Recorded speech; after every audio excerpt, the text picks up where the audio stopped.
ہری پور کے اس افغان کیمپ کی اپنی ایک تاریخ تھی۔ وہاں کی مخصوص دستکاری، پشاوری اور محنتی لوگوں کی بدولت وہاں ایک الگ ہی رونق ہوا کرتی تھی۔ اب جبکہ وہاں صرف دھول اور مٹی کے ڈھیر نظر آتے ہیں تو یہ بدلتے ہوئے وقت اور ہجرت کے ایک طویل باب کے ختم ہونے کی نشاندہی کرتے ہیں۔ دیکھ کر واقعی دکھ ہوتا ہے کہ جہاں کبھی زندگی بھرپور طریقے سے دھڑکتی تھی، اب وہاں صرف مٹی اور خاموشی رہ گئی ہے۔ وہ آبادیاں جو دہائیوں تک لوگوں کا مسکن رہیں، جب اجڑتی ہیں تو پیچھے صرف یادیں اور خالی زمین ہی چھوڑ جاتی ہیں۔ ان ویران راستوں کو دیکھ کر وہ تمام پرانے چہرے اور قصے ذہن میں تازہ ہو جاتے ہیں جو کبھی ان گلیوں کا حصہ تھے۔ آپ کے خیال میں اس جگہ کی سب سے بڑی کمی کیا محسوس ہوتی ہے؟ ہری پور کے اس افغان کیمپ کی اپنی ایک تاریخ تھی۔ وہاں کی مخصوص دستکاری، پشاوری اور محنتی لوگوں کی بدولت وہاں ایک الگ ہی رونق ہوا کرتی تھی۔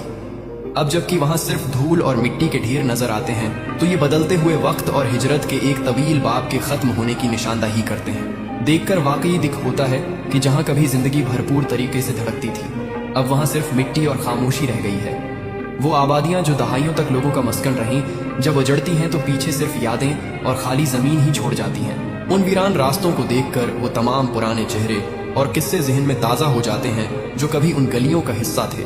آپ کے خیال میں اس جگہ کی سب سے بڑی کمی کیا محسوس ہوتی ہے؟